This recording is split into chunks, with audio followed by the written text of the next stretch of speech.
Nigeria Governors Forum and the National Council of Traditional Rulers have established a 15-member joint committee to advance a bill defining the constitutional role of traditional rulers in governance and security.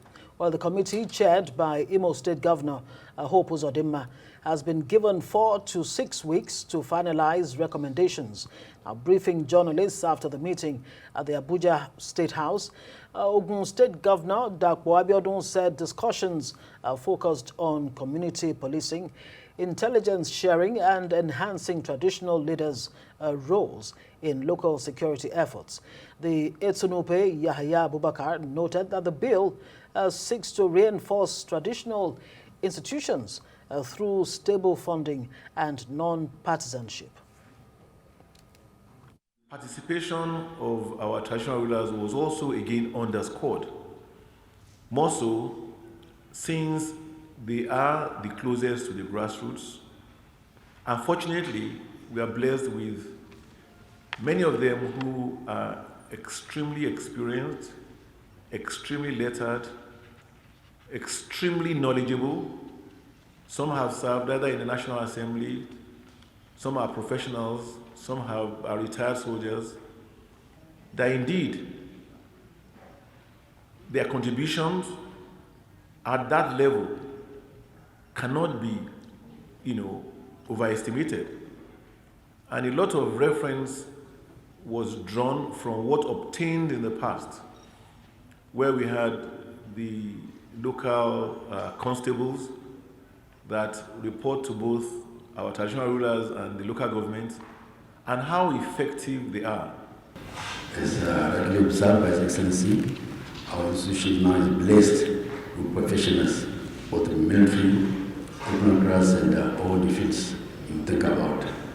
So we served this country 30 years, 40 years before we retired, and then we retired back to another assignment of leading our people. So I think we're best of our crops that can conveniently lead our people and address the challenging problems we're facing. Let's bring in Igwe Samuel Ikechukwu Asadu, the chairman of the Enugu State Council of Traditional Rulers. Good to see you, Igwe, and thanks for gracing us with your presence here on Newsnight. Time without number, we've tried to understand the roles of traditional rulers from colonial era to this moment in our democracy.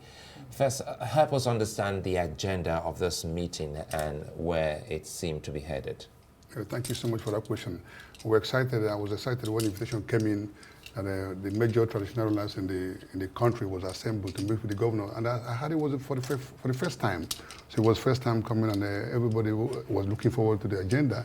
The agenda was peace and security of the nation, progress of the nation, the youth's engagement and restlessness, and then to encourage the president on what he's doing. So the momentum was high, and then we came in. The leaders of the Traditional Rulers Council were in good spirit. The Oni of Ife with the co-chairman and the Sultan of Sokoto, they were there, and the Sunupe, the coordinator, they were there. And then the governors came in, some of them came with the representatives. So we were, anxious and we wanted to know how the synergy would work, and good enough. The atmosphere was very conducive, and then a long discussion ensued. We had our agenda, and we talked about our agenda, and then the chairman of the Governors Forum, which is the governor of Kwara State, was very scholastic and very erudite in what he's talking. So he was calm, his demeanor was good. So the atmosphere was very conducive. So most people aired their views. So the role of professional leaders could not be emphasized, of course, Started from pre-colonial eras, before the amalgamation in 1914, the roles were there, but now there's constitutional issues that in the 1999 constitution, it was alleged that it wasn't included. So now a lot of government institution has tried to piggyback on that and restate that. But now the council, through the SNUP and through the deputy speaker, we have submitted a fresh agenda, hoping the president to graciously will look into that. Yeah, and it looks like this couldn't have come at a better time when governors and traditional institutions, traditional rulers would come together to chart a course, for the nation. Well, there's 4 to 6 weeks given to finalize recommendations. If you want to help us peep into some of the recommendations, and very importantly too, how ready, how prepared is a traditional institution to take on this additional constitutional roles, especially when it comes to security, within their domains? Oh, thank you so much for that question. It's a direct question because, we are home. We're based at home. So we know the people and the people knows us. So we take the first hits. That's why the government needs to embrace us. We need to talk. We need to negotiate. We need to renegotiate. It's a work in progress. The youths are so many, they're restless. Have to engage them. So instead of them doing I'm glad the president is focusing on giving them the livestock. The last week he talked about livestock. I was there at the seminar at Asadu. Livestock issues that will come in a little bit of attention. And again, some of the governors, like my own governor, is doing the SME, the empowerment, the digital world. So we have to engage the youths. I told them we have to embrace the youths because they are leaders of tomorrow and the population is growing. So we're ready for that because most of us are professionals in the choosing field. Now the kings doesn't come from, you don't just pick anybody as a king.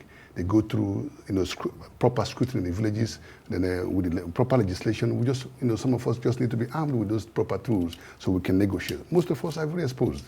And that exposure, I'm trying to look at some of the key concerns. Food security is one big one. And also sometimes political interference in the discharge of your responsibilities or your duties at the slightest provocation. We've seen how elected, officers, in this case governors, they try to, wrestle the institution of the ancestors and the people away from the traditional rulers. Were these part of the conversation today? Yes, it's neither here nor there. We picked a little bit of it and we said, okay, we were invited for this meeting. So let us start from day one. They embraced us first. So we're happy for that embrace. So we wanted to make it back up because we wanted to have a different process whereby if a governor wants to remove a traditional king, let it have a kings who have a committee where the governor will refer the person to. That's what I would have recommended, but everybody didn't get a chance to say all their mind and say all that. But I would have recommended for the government to allow the kings to have a committee, so that the arbitrary removal, ethics committee, so can stop. I know, we're still in the democratic process. We're 64 years old. We can't look at America or Canada. There's over 200 years in the process of Britain, who is the creator of this modern political democratic process. So we're coming there, but in due course, I'm forecasting that it's going to come up where some, because those guys, the governors or the kingmakers, or let me just call them the kingmakers or the stakeholders, they come and go. The king's is a contract for life. You stay, once you're the king for life. So you sign a contract with your community that you're going to rule them for forever. And that's what. Right. Now, speaking of these recommendations, I want to imagine that each domain, each kingdom has its own peculiarities. Like in your side of the country, Enugu. Yes. Yeah. I mean, the Ogugu kingdom. Yes. You make a big deal about, the New Yam Festival, for example. Okay. Yeah. So it's not a one-size-fits-all situation It's with not. the recommendations that would come up. No, that's why they picked up the people that are very smart, the people that are very exposed. Some of them are diplomats, some of them are technocrats, some of them are professors. So my community, I want to thank them for having a gracious, a very elaborate Yam Festival, and that. I'm glad that we discovered it, so you can see that. So it was something to appeal, it's a thanksgiving to God and the ancestors to help us grow have a bountiful harvest. And we're excited, we are happy. We're glad the governor gave us, deputy governor graced the occasion, the governor gave us his nod, and then it was fun. In society, we had a lot of yams and fireworks. Before you go, because this food security, let's tie it to the New Yam Festival, because, back in the day, we see bountiful harvest. How bountiful was the harvest for this present in New Yam? Yeah, for my own community, it was bountiful, and I was happy enough for it because, the youths, like I said, I have a food bank in my palace. Oh. It was the first in the Southeast. So whereby I feed about 250 people every day. And then it's a game-changing situation. I didn't know when it happened. I've been feeding people for 2.5 years now. palace. So people, I know what it means not to feed. I was born poor, I just had to change it, so I understand that. So insecurity hasn't stopped people going to the farms? Yes, because in your area. Yeah, I mean, there's a lot of challenges. That's why we're happy that the president created a Ministry of Livestock, because on our south is where I come from. The cows damage our products, and we always protest. They always protest to the king. Right. And then it brings a lot of other racial issues. No, not racial. Other tribal issues and other issues, that religious issues come into play. So we're working on that. That's why we're always. But someone like my governor is now doing the farm. He's Dr. Peter Mba. He's very great in doing things. He's one of the best governors you can ever imagine.